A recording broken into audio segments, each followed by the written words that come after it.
Hey guys, it's Courtney, and today's video is very, very different than the typical video that you normally see on my channel. Not only is it part of a crafty hop where we are casing one another over in my Facebook group, and I chose to case Jen, and I will link her channel below in case you want to check it out. She has a ton of inspiration on her channel. She's got a lot of organizational tips, so if you're looking for that, that's definitely the channel you want to subscribe to. But a few months ago, well, actually like 7 months ago, she did a video with embossing folder techniques. So that is what I had planned on doing. And then it kind of just turned into a free-for-all. I just kind of started playing with things I haven't ever played with or haven't played with in a very long time. And we'll see what we create. So I have a few embossing folders that I've had in my stash for many, many, many years, and they have been neglected along with pretty much everything that I'm using in this video.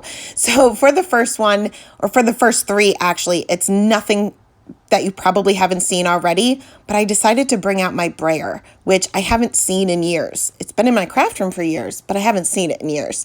So I am just inking up one side of the embossing folder, not embossing powder, embossing folder, with Peacock Feathers Distress Oxide ink. And you just don't want to apply too much pressure. The brayer kind of allows you to get an even coat of the ink. Put my Nina Solar White cardstock in there and ran that through my die cutting machine. Now for this next one, I'm going to do the same thing, but I'm going to ink up the other side. So I'm just going to wipe that clean with a microfiber towel here and then ink up the other side, the opposite side. So with the embossing folder, you have an emboss side and a deboss side. So I'm just kind of switching it back and forth to see the different results that we get. Now you can pretty much use any ink here. I wouldn't necessarily recommend a pigment ink, but any dye ink, any hybrid ink will do. I just happen to have the peacock feathers on my desk because it's my favorite color and I use it all the time. So I decided to kind of stick with that. So once again, put my cardstock in the folder and ran that through my Gemini, and you can see that you get a totally different look there with the debossed side or the debossed area having the ink.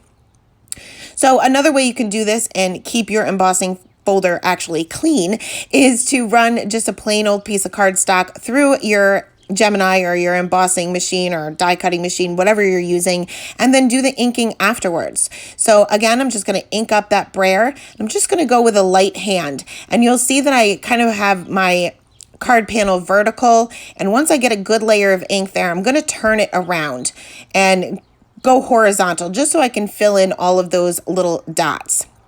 So 3 different ways to add ink to your dry embossed backgrounds. And you can see that we definitely get 3 totally different results here, but they're all pretty distressed looking and they're great for like mixed media.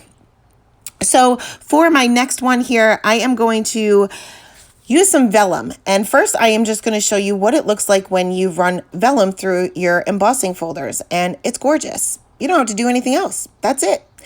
But I'm going to experiment a little bit more. I have my alcohol inks and my alcohol pearls have been deprived for many, many, many months. So you can use alcohol inks on vellum. You just want to make sure that you're taping down the sides or the corners because it does tend to warp a little bit. It will dry flat, but when you're adding the ink, it will warp. Now I'm using the alcohol pearls. You can use regular alcohol inks, and I'm just using 3 different colors here along with the blending solution. And I'm just going to kind of let it do its own thing. It will spread. It's not going to spread quite as much as it would on Yupo, but it does spread and they blend really, really nicely on vellum. So I went ahead and let this dry for probably about an hour because I like just to be 100% sure that it is dry. And then I can go ahead and peel that away, remove that Post-it note tape, and run that through that same embossing folder that I used the first time with the plain vellum. And you can see the results that you get. It's shimmery and it's got dimension and it's got all those colors and I love it. So for the next one, I'm going to bring out some Nouveau embellishment mousse that I've also had for many years, and you can see that it's never been used. So I decided to bring this out, and I probably should have watched a video or 2 on this. I've seen it used, but I don't really remember how it was used other than through like a stencil, which I'm not doing. So I brought out an ink blending tool with just a clean foam pad on it. And I started off with Bristol Smooth. because I guess in my idea, because I was adding quite a bit of moisture with the embellishment mousse, I thought that it would blend better on this paper. And I started with circular motions like I typically do with ink blending. And this stuff dries so quick. So I really wasn't getting I was getting good coverage, but it was kind of blotchy looking. So I decided to add another coat to it. Don't do that, because it starts to remove the embellishment mousse that you already have. So when I started adding my second coat here, I decided to kind of go back and forth, just like a back and forth motion, and it covered it up better, but it started to, well, it covered it up so that you didn't have those circular motions or those circular lines, but it started removing it. So don't do that. I tried to kind of patch that area up, wasn't working. So I let it dry completely and then tried to go back in and patch that area up and add more embellishment mousse. Still wasn't working. So don't do what I did and add multiple coats of this. You don't need to add multiple coats of this. It's just going to mess up your panel. So then I decided to try this on some Nina Solar White. I have a ton of it already cut down, and I just wanted to see the results that I got on that.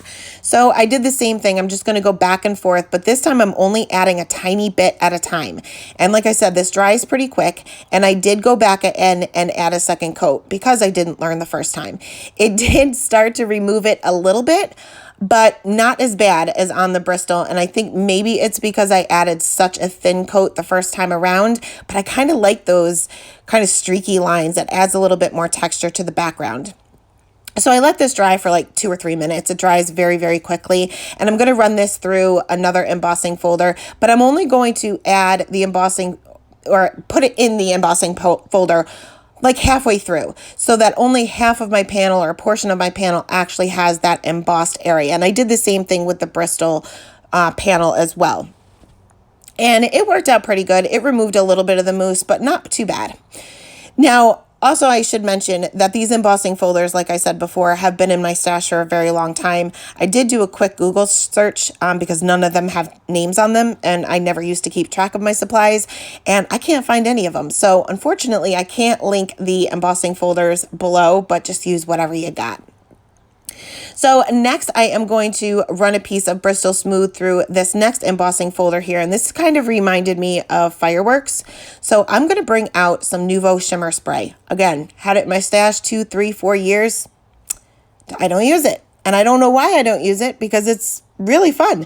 But I added a little bit in the center of each one of these flowers or fireworks or whatever they're supposed to be, because I thought that it would kind of spread out evenly. It doesn't spread out evenly, but that kind of makes it more fun. So I'm just using my little sprayer here and adding some water. And at first I just added a little bit to kind of get this to spread out a little bit, and notice very quickly that it's not going to spread evenly, which I'm okay with, but I needed to add more water. So I kind of went a little crazy. Added a little bit more water, added a little bit more shimmer powder, and then I did take a paintbrush. So some of the areas kind of got stuck in between the embossed areas or the dry embossed areas. So I kind of just moved those around with a paintbrush to kind of get those to flow a little bit more. And these are vibrant, and I love the vibrant look, but I also like the more subtle pastel-y look. So I ended up kind of soaking up those puddled areas on the side with a paper towel, just so that I didn't have any pooling, and then decided I kind of liked how it lightened everything up but still left behind the shimmer. So I ended up patting that paper towel onto the entire panel. So I have the shimmer and I have the color. It's just not quite as vibrant, and I actually liked it much better. So I went ahead and put that panel aside to dry, and moving on to the next one here. And you probably thought that I was going to go 2 straight videos without picking up a Copic marker, and that was not going to be the case. So I ran this through another embossing folder with Nina Solar White, and I'm going to color these images. Now, it's not all that easy to color in an embossing folder, or in a dry embossed panel, I should say. But you can do it. You just have to kind of look to see which one is going to be best for you. These are kind of like little flowers. And I'm not going to oversaturate the paper here. So I'm just going to show you just a tiny bit of the coloring, starting right with my darkest color. And I'm just adding some flick lines in this, like I guess I'm going to call it a flower. I don't even know if it's supposed to be a flower, but on the base of each one of those petals. Then I'm just going to extend those out, those flick lines out with the other 3 markers. So I'm using a V09, V17, V15, and a V12. And then I will use just 1 yellow for the center of the flower. Now, it is very hard to stay in the lines. You have embossed lines. You don't have like that harsh black outline of a stamped image to kind of guide you. So it's very easy to go over these embossed lines. It's not that big of a deal, but please don't touch your colorless blender to try to fix it, because you're just going to have ink kind of pool into areas that you don't want them to be. So the best way that I found to kind of fix up these coloring errors and still have that embossed outline around each one of the images is to use my white gel pen. So I just very carefully went over the embossed area with my white gel pen. It covered up the ink from the Copics and it still stayed embossed. Now, this took a while. It's not something that you're going to want to make a quick card with. So I figured I am not going to color this entire thing. So I just colored a portion of it and ended up cutting it down into a strip for my cards. So I used the Friends stamp set by Hero Arts, another thing that has been in my stash for many years, and I actually got this from one of my crafty friends many years ago. And I finished off all of the cards and kept them very simple, so I'm just going to show you the finished product. For this first one, I used 2 of the panels with the braid background and kind of just pieced those together, so this actually made 2 different cards, and added a sentiment strip right where they are actually pieced together in the center. For the next one, I'm just going to show you one, but I white heat embossed the sentiment onto the gold background and just added a small white strip between the pattern and the regular flat gold area of the panel. For the next one, I used the Vellum here and I just cut that down, matted that onto some black cardstock and popped that up onto my card panel. For the next one, I cut this into 2 different sections here and kind of left a little blank space and added my sentiment strip right there in the center. And I just love that one. I love that shimmer. It's hard to see on camera, but there's a whole lot of shimmer. So for the colored one, again, I cut that into a strip and matted that onto some purple cardstock and just stamped my sentiment. Nice and simple. So I hope this video encourages you to go into your craft room, dig through your stash, and just play. You don't always have to create a masterpiece each and every time you go in there. It's fun to just kind of sit down and play, and it's been a long time since I've had a chance to do that. So I hope you've enjoyed this. Thank you so much for stopping by, and be sure to check out Jen's channel linked below. Have a great day, guys. Bye.